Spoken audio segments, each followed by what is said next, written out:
할렐루야.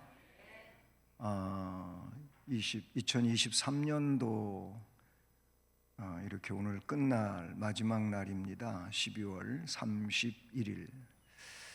올해 1월 1일 날도 주일이었어요. 주일로 시작해서 주일로 마치는 해가 23년도입니다. 제가 이런 때가 있었거든요. 그래서 기억을 더듬어서 이렇게 찾아보니까 2017년도도 주일로 시작해서 주일로 마치는 해였습니다. 그리고 또 언제 있었느냐 하면은 2006년도가 그랬습니다. 그때도 주일로 시작해서 주일로 마치는 해. 다 지나가고 나가죠. 다 잊어버리셨죠. 제가 그 다이어리를 이렇게 뒤적여 보니까 그렇게 돼 있더라고요. 그 사이에 2012년도가 1월 1일이 주일로 시작해서 12월 31일은 월요일이었어요. 이제 근접한 날이 그런 날이 있었어요. 그 전에는 뭐 제가 찾아보지 않았고요. 그 전에도 그런 날이 있었겠지요. 왜 이런 말씀을 드리느냐 하면은 이 주일로 시작해서 주일로 마치는 해는 드물게 있잖아요. 그러면서 좀 남다르지 않나, 다른 날들과 좀 다르지 않나, 다른 해와 다르지 않나 하는 그런 생각을 해 보았습니다. 뭐 우리가 주말이 있고 월말이 있고 연말이 있고 인생 말년이 있고 말자가 들어가는 이런 내용들이 있습니다.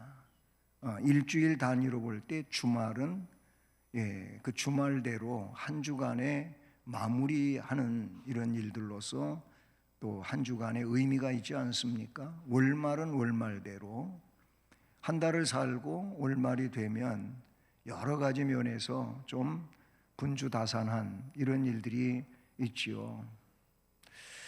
연말은 더더욱 그렇지요.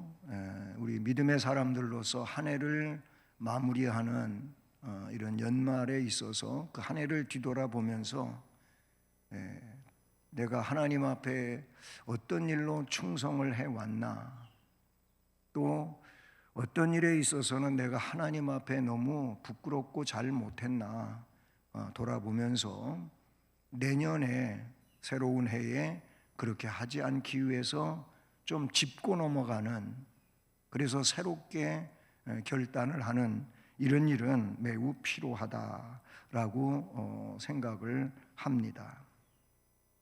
오늘 말씀에는 사도 바울의 인생 말년에 대한 말씀이 나와요. 디모데 후서는 바울 사도가 제일 마지막으로 기록한 서신이고요. 순교 직전 상황에서 기록한 서신으로 알려지고 있습니다. 본문에도 그런 내용들을 담고 있지 않습니까? 그런 의미에서 보면 바울 사도의 결산 보고서가 이 디모데 후서일 것이고, 오늘 본문이 바로 그 부분을 잘 나타내주고 있다라는 겁니다. 본문의 그 7절 말씀을 보면 바울 사도는 자기가 살아온 그 경력에 대해서, 이 신앙 이력에 대해서 아주 간단 명료하게 세 문장으로 표현을 하고 있습니다. 그것은 나는 선한 싸움을 싸웠다라는 겁니다. 선한 싸움을 싸우고, 그 다음에 또 하나는 나는 나의 달려갈 길을 마쳤다, 완주를 했다 그런 말이고, 세 번째 내용은 믿음을 지켰다는 거예요. 선한 싸움 싸우고 달려갈 길을 마치는 이런 내용이 그냥 그렇게 온 것이 아니고 믿음을 지키면서 선한 싸움을 싸우고 달려갈 길을 달려왔다. 뭐 다 중요하지만 그 마지막에 믿음을 지켰다고 하는 게 이게 굉장히 중요한 내용 아니겠나 이런 생각을 합니다. 1년을 뒤돌아보면서 우리 각자는 이런 말씀들에 비추어 볼 때 바울 사도와 같이 당당하게 성령 안에서 말할 수 있는지 우리는 우리 스스로를 돌아봐야 될 줄로 믿습니다.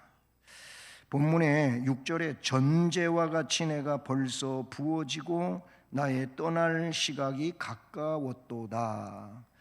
제사 방법을 여기에 나타내 주고 있어요. 네, 뭐 제사가 5대 제사가 있고 이런 제사들의 각각의 그 방법들이 있어요. 하나의 제사를 드리는데 뭐 화제, 불로 태워 드린다. 또는 요제, 거제 또는 전제 이런 그것이 제사의 방법들입니다. 제사의 종류는 화목제, 뭐 속죄제, 속건제, 그리고 또 이런 그 제사들이 있잖아요. 이 제사 방법과는 달리 제사 종류와는 달리 제사 방법들이 있는데 이 전제라고 하는 제사 방법은 제사의 맨 마지막 부분에 행하는 의식입니다.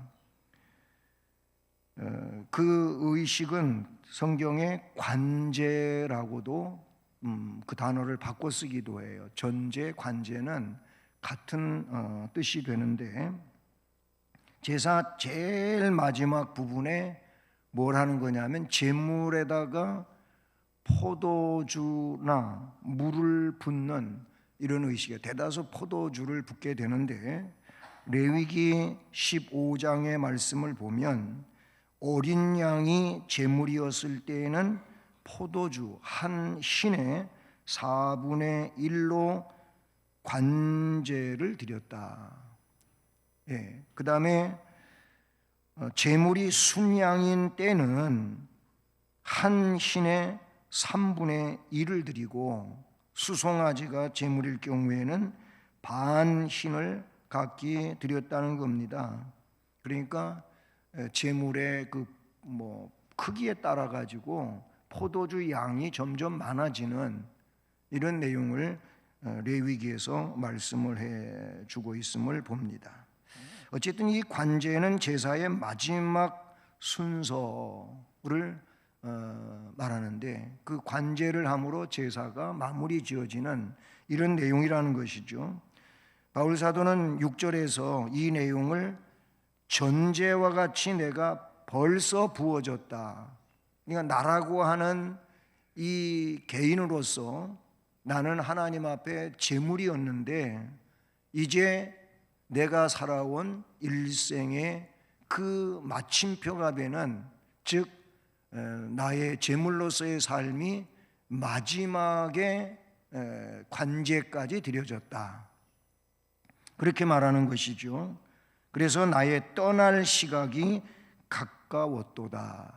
바울 사도는 이 말씀을 기록할 당시 내가 이제 주님을 위해서 순교할 시간이 너무 가까이 다가왔다. 아마 감지를 했던 것 같습니다.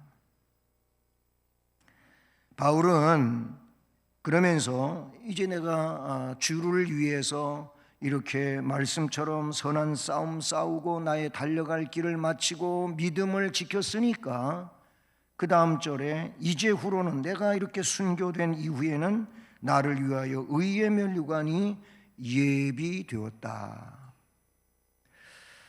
이것은 의로우신 재판장 구주 예수께서 내게 주실 것이며 나만 그런 게 아니고 주의 나타나심을 사모하는 모든 자에게도 이렇게 의의 면류관이 수여될 것이다 라고 말씀해 주고 있는 것을 우리가 본문에서 보게 되는 것이죠. 오늘 저는 아름다운 결산이라고 하는 이 말씀 제목을 가지고 오늘 이 말씀을 이제 전하면서 우리 주님께는 영광이 되고 우리 모두에게 은혜가 되기를 바라는데, 7절에 나타나고 있는 것처럼 먼저 우리도 완주하라, 이런 말씀을 드리고 싶습니다. 완주. 그 달리기에서 쓸 수 있는 용어이지 않습니까? 7절에 내가 선한 싸움 싸우고 나의 달려갈 길을 마치고, 이런 말씀이 기록되어져 있는데, 의의 면류관이라고 하는 것을 본문을 통해서 보면은 누구에게 주어지는 것이냐? 맡겨진 사명, 그 하나님의 소명하심에 따라서 부응한 자, 그런 사람들에게 이 면류관이 주어지고 있음을 볼 수가 있지요. 다름질을 하는 선수, 그것이 단거리든 중장거리든 혹은 마라톤이든 간에 이 정해진 코스가 있어요. 육상에서는 이 트랙 경기가 많이 있지 않습니까? 100m는 그냥 직선거리, 자기 라인이 있겠지만은 그보다 더 긴 거리, 예를 들어서 400m라든지 아니면 1600이라든지 이런 것들이 있잖아요. 그런 데는 이 원형 경기장에서 곡선 구간도 있고 직선 구간도 있고 그렇지 않습니까? 그래서 이 거리를 다 계산을 해가지고 그 인코스에서 뛰는 사람하고 다르잖아요. 인코스는 좀 더 뒤에 가 있고, 그 다음 라인은 좀 더 앞에 가 있고, 그 3번 라인은 더 앞에 가 있고, 출발 선상이 달라요. 그렇게 하는 이유가 뭐냐면 똑같은 거리를 달리게, 그 라인으로 달리게 하기 위해서 그러잖아요. 그런데 이 라인이 끝까지 적용이 되는 거예요. 보다 더 긴 중장거리는 어느 정도의 코스를 자기 라인으로 뛴다면은 이제는 라인이 없어지지요. 그래서 인코스로 들어와서 뛸 수가 있겠지만은, 그러나 거기까지 가기까지는 자기 라인을 꼭 지켜야 됩니다. 그 라인을 안 지키고 안쪽으로 다른 라인을 침범한다든지 그러면 실격이 되는 거예요. 우리가 너무 잘하는 거잖아요. 무슨 얘기를 하고자 하는 거냐면 규칙이 있다, 그 말이에요. 규칙대로 해야지, 규칙대로 하지 않으면 실격당하는 거예요. 그렇게 애써서 그 대회를 위해서 준비를 했잖아요. 올림픽이라면 뭐예요? 그 4년 동안은 그 대회에 이제 선수가 되어 나가기 위해서 치열한 경쟁을 뚫고 국가대표 선수가 되기도 했겠지만, 그렇게 갖고 훈련해가지고 갔는데 그 잠깐의 판단 실수로 인해서 실수를 하면 물거품이 되는 거죠. 규칙은 아주 엄격하다라는 것입니다. 마라톤을 두고 이야기한다면은 여러분 역시 마찬가지예요. 자기 스스로 힘을 다해서 뛰어가야 되는 거지, 조금이라도 다른 기구를 이용을 한다든지 그러면 그 사람은 안 돼. 실제로 그런 일이 얼마 전에 있었어요. 그래서 실격 처리했잖아요. 중간에 안 보는 그 구간에서 그가 다른 짓을 한 거예요. 그래서 빨리 간 거예요. 실격된 겁니다. 그래요. 여러분, 고린도전서 9장 24절도 이렇게 말씀하고 있어요. 운동장에서 다름질하는 자들이 다 달아날지라도 오직 상을 얻는 자는 하나인 줄을 너희가 알지 못하느냐. 육상 경기가 그런 거 아니냐? 그렇게 말하면서 너희도, 신앙인들인 너희도 얻도록 이와 같이 다름질을 해라. 그 관을, 영광의 관을 쓰기 위해서 신앙 경주를 마치 육상 경기 선수가 하는 것처럼 해라 라고 말해주고 있어요. 빌립보 3장 13절 14절 말씀도 보면, 그래서 바울은 자기 자신을 그 경기자와 견주어 이야기를 하면서 나는 뒤에 있는 것은 잊어버리고 앞에 있는 것을 잡으려고 표대를 향하여 그리스도 예수 안에서 하나님이 위에서 부르신 부름의 상을 위하여 쫓아가노라. 나는 뒤돌아보지 않는다. 뒤의 것은 어떤 업적이라 할지라도 다 잊어버리고 그냥 지금 여기서 저 목표를 향해서, 표대를 향하여서 계속 달려가노라, 이런 말을 했어요. 신앙인들에게 오판이 빚어지는 게 뭐냐면, 지금 여기서 앞으로 가야 할 길을 생각만 하면 되는데, 근데 그거보다는 자꾸 뒤에 자기가 한 일을 생각하는데 이게 오판이에요. 그게 뭔데요? 그건 지나간 거예요. 여기서부터 앞으로 어떻게 하느냐가 더 중요한 건데, 그건 생각 안 하고 지난날 업적만 가지고 뭘 이야기하려고 한다면 그건 큰 실수입니다. 그건 큰 실수예요. 그건 그때대로 하나님께서 평가하실 일이고, 지금 뭐냐 이거예요. 지금 어떠냐 이거예요. 그리고 앞으로 어떻게 할 것이냐, 이것이 중요한 일이 아닐 수가 없는 것이지요. 히브리서 12장 12절과 13절 말씀을 보면 이런 응원을 하고 있어요. 피곤한 손과 연약한 무릎을 일으켜 세우고. 한 해를 달려오면서 한 11월쯤 되면은 지쳤다고 이야기하는 일들이 있어요. 내가 그동안 사역하면서 지쳤다. 이거 내년에는 이제는 안 한다. 좀 쉬어야 되겠다. 이런 일들이 이제 일어나요. 그렇게 스스로 생각하고 그래요. 그러다가도 또 12월 중순 이후 되면은 권면이 되고, 그래도 해야 되지 않느냐고 하면 다시 또 힘을 내서 바톤을 그대로 쥐고 가는 사람이 있는가 하면 고집스럽게도 그냥 내려놓는 사람도 있어요. 피곤한 손, 연약한 무릎 일으켜 세우고 고침을 받게 하라. 이게 히브리서 12장 12절과 13절 말씀에 있는 내용이에요. 우리 하나님께서, 능력의 주님께서 힘 주실 줄을 믿고, 그리고 또다시 말씀처럼 피곤한 손, 연약한 무릎을 일으켜 세우란 말이죠. 그리고 고침을 받자 이겁니다. 성경에는 면류관의 이런 명칭들이 한 7가지로 다양하게 나와 있어요. 생명의 면류관, 야고보 1장 12절, 계시록 2장 10절, 여기에는 생명의 면류관 내지 생명의 관, 그전엔 전부 면류관 그랬는데 이 개정판이 되면서 면류관이라고 하는 말 대신에 그냥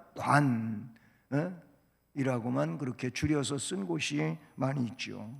두 번째로 예레미야 13장 18절, 베드로전서 5장 4절에 보면은 영광의 면류관 혹은 영광의 관, 이렇게 돼 있어요. 데살로니가전서 2장 19절에서는 자랑의 면류관이라고 쓰여져 있어요. 고린도전서 9장 25절은 조금 전에도 말씀을 읽었었지만은 썩지 않는 면류관이 거기 나와요. 우리가 쓰고자 하는 것은 세상 것과 달라요. 세상에도 월계관이 있고 그런 마라톤 선수에게 씌워주는 게 있잖아요. 근데 이건 사실 시들고 쇠하여 가는 것이지만, 우리는 썩지 않는 영광의 이 면류관을 쓰기 위하여 고군분투한다. 이 고린도전서 9장의 말씀이에요. 계시록 12장 1절을 보니까 거기에는 12별의 면류관이라고 나와요. 계시록 4장 4절과 14장 14절 말씀을 보니까 거기에는 금면류관으로 나와요. 마지막 7번째로 에스겔서 16장 12절을 보니까 거기에는 화려한 면류관으로 나타나고 있음을 봅니다. 어쨌든 이런 모든 면류관 관들은 다 신실한 하나님 백성들에게 주시는 것이란 말씀이지요. 그래서 첫 번째 내용으로 우리는 완주를 해야 되는 거예요. 이 완주는 뭡니까? 끝까지 달려가는 거예요. 빨리 달려가도 좋겠지만은 빨리 달려가는 것보다 좀 느리더라도 끝까지 달려가자 그 말이에요. 그 다음에 두 번째 내용은 말씀의 마지막 그 7절 마지막에 믿음을 지켰으니 라고 하고 있는 거예요. 앞에는 선한 싸우면서 달려갈 길을 완주하자 그런 얘기고, 두 번째는 그런데 믿음을 좀 지켜라. 믿음을 지켜라. 앞에 그 규칙 얘기했잖아요. 규칙 엄격한 거예요. 경기 규칙이 그렇잖아요.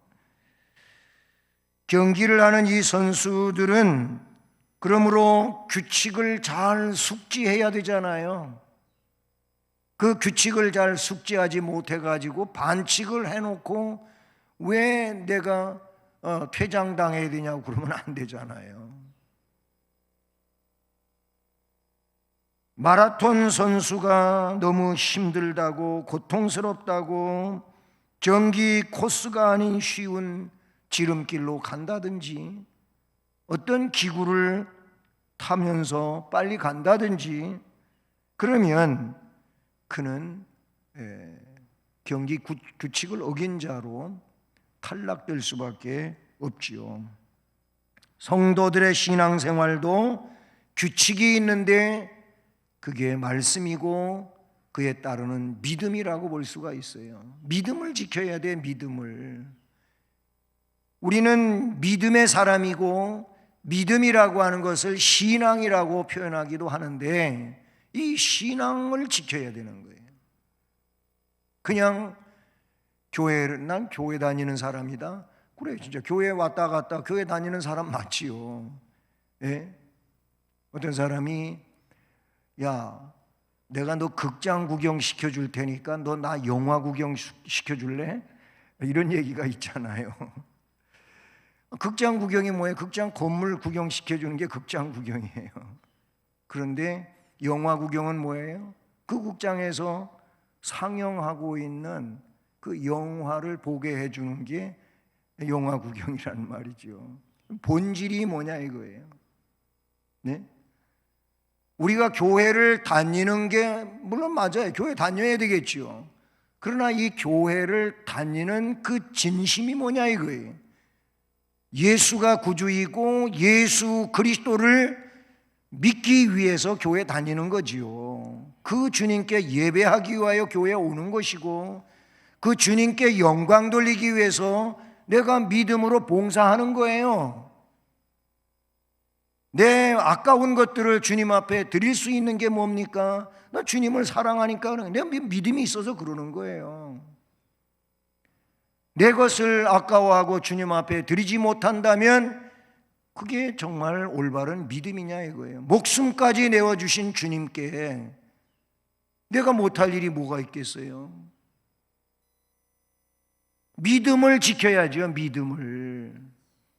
믿음을 지키지 못하면 그 무슨 직분도 소용이 없어요. 그 직분 때문에 천국 가는 거 아닙니다. 믿음 때문에 가는 거예요. 착각하지 말아야 돼요. 믿음이 있어야 돼요. 그래서 바울 사도가 고백하고 있는 게 믿음을 지켰다는 거예요.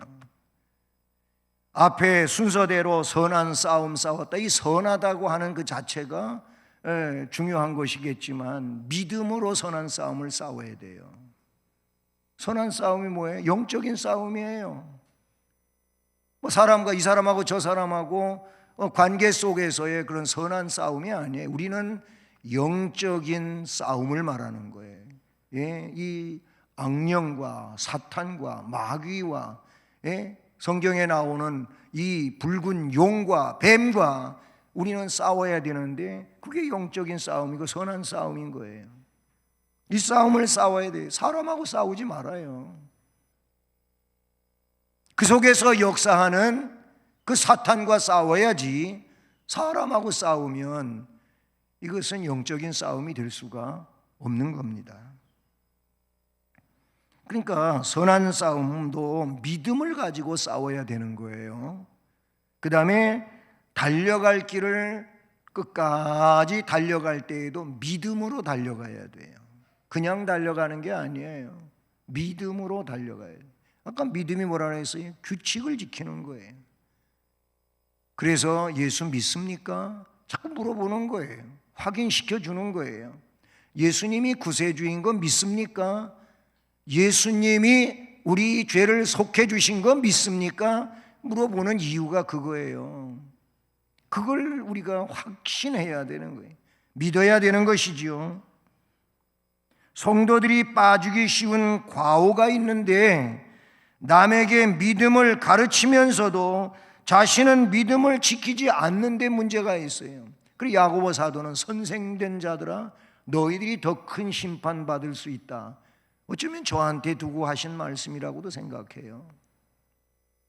여러분에게 믿음을 갖고 살라고 강조하면서 제가 믿음을 안 지키고 있다면 이거 참 웃기는 얘기 아닙니까? 오래전 벌써 몇 년 전 얘기입니다만은 그게 사실인지 아닌지 저는 확인은 안 해봤습니다. 안 해봤는데 대형 교회에 교역자들만도 막 수백 명 되는 교회도 있잖아요. 교역자들만, 즉 목사님들만도 수백 명 되는 교회가 있어요, 우리 한국에. 근데 어떤 조사에 의해서 그런 결과가 나왔는지는 모르지만은 그 목사 안수 받고 부교역자로 일하고 있는 사람들 중에 예수님에 관한 것보다 그냥 내 직장이라고만 생각한다는 거예요. 그냥 직장 다니는 것처럼 생각을 한다는 거예요. 무슨 얘기냐면 예수님 위에서 사명을 감당하는 것보다 그냥 돈벌이 때문에 다닌다는 거예요. 이런 통계가 나온 적이 있어요. 그렇다면 일반 성도들도 그런 사람들이 많이 있다는 얘기가 되는 거예요. 교회 생활을 오직 믿음을 위해서 다니는 게 아니고 그냥 종교인의 한 사람으로 교회에 다니는 이런 상황이 있다는 거예요. 이거는 주님이 극히 싫어하시는 이런 일이라고 볼 수가 있는 것이죠. 그래서 요한 1서 2장 3절로 5절 말씀에 사랑의 사도 요한은 이런 말을 해요. 우리가 그의 계명을 지키면 이로써 우리가 저를 아는 줄로 알 것이요. 예수를 안다고 하는 것은 그분의 말씀을 지키는 게 이게 본질이에요. 예수를 믿는다고 하는 것은 예수를 제대로 알고 따라가는 게 맞는 거지요.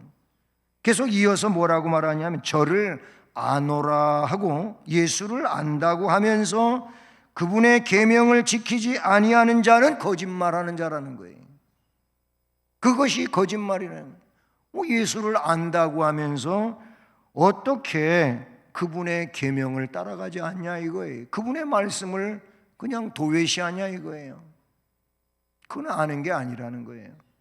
그거는 정말 아는 게 아니고 모르면서 안다고 하는 거라는 거죠. 그런 사람 속에는 진리가 그 속에 있지 아니하되 누구든지 그의 말씀을 지키는 자는 하나님의 사랑이 참으로 그 속에서 온전하게 되었나니. 이렇게 요한 사도가 요한 1서 2장 3절로 5절에서 말씀하고 있다는 사실이죠. 저는 아프리카에 가보지는 못했어요. 아직. 남아프리카 이 말라위 공화국이라고 하는 그 블랑띠루라고 하는데 가면은 리빙스턴 기념관이 있다고 합니다. 이제 그곳에 가본 분이 글을 남긴 거를 제가 읽으면서 이렇게 적은 건데요. 근데 그 리빙스톤 기념관 유리창에 리빙스톤이 남긴 글이 그냥 있다 그래요. 이런 글이라는 거예요. 하나님 나라에 관계된 것이 아닌 한 무엇을 소유하든 거기에 가치를 두지 않으며 소유하겠다는 기대도 않으리라. 리빙스톤이 이 말은 뭐냐? 하나님 나라에 관계된 것이라면 난 관심 갖겠지만 하나님 나라에 관계된 것이 아니라면 그것이 무엇이든 거기에 가치를 두지 않겠다. 얼마나 멋있는 말입니까? 그러니까 우리의 가치관은 하나님 나라와 관계된 것만 귀하게 여기십시오. 하나님 나라와 관계되지 않은 것을 여러분 귀하게 여겨가지고 결국 하나님 나라가 아닌 것에 괜히 심취하고 거기에 빠지고 신앙이 그래서 바르지 못하다면 이거는 나한테 영적으로 크게 불행이 될 수밖에 없는 일이 되는 것이지요. 또 한 가지는 이제 선한 싸우면서 달려갈 길을 다 달려가야 되잖아요. 그리고 믿음을 지켜야 되잖아요. 근데 이게 우리의 삶의 본질이어야 할 것이고, 오늘 말씀 8절에서 그 후미에 이런 말씀을 중반 이하에 그날에 내게 주신다고, 뭘? 의의 면류관을 주실 거라고 하면서 내게만 아니라 누구한테 준다고 하십니까? 주의 나타나심을 사모하는 모든 자. 오늘 저와 여러분도 여기에 속할 수가 있는데 어떻게 해야 된다는 거예요? 예? 주의 나타나심을 사모하라는 거예요. 그러니까 주님 다시 오신다고 하셨는데 그거를 기대하라 그 말이에요. 이 말을 달리 말하면은 재림 신앙을 갖고 있어라 그 말이에요. 주님 다시 오신다 그랬잖아요. 예? 때가 되면 내가 하늘로 간 그 모습대로 다시 올 거다. 그런 말씀을 하셨잖아요. 그 요한계시록 맨 마지막에도 뭔 말씀이 주 예수여 오시옵소서. 그런 말. 어떤 분은 거기다가 어서를 집어넣어가지고 주 예수여 어서 오시옵소서, 좀 빨리 오십시오, 그렇게 독촉을 하는 면도 없지 않아 있는데, 그런데 어서는 없고 그냥 주 예수여 오시옵소서. 우린 주님 오심을 두려워할 일이 아니에요. 이 말씀처럼 선한 싸움 싸우고 달려갈 길을 마치고 믿음을 지켰다면은 그 주님이 오시는 일이 두려울 일이 아니에요. 겁날 일이 아니에요. 예? 어떤 분이 주 예수님이 곧 오신다 그랬더니 아이 목사님 안 돼요, 안 된다 그랬더니 왜 안 되냐 그랬더니 나 아직 준비가 안 됐어요 그랬더니 뭘 준비할 건데요? 이렇게 물었더니 내가 그냥 뭐 주일도 제대로 안 지키고 뭐 어쩌고 그러면서 얘기했을 거 아니겠어요?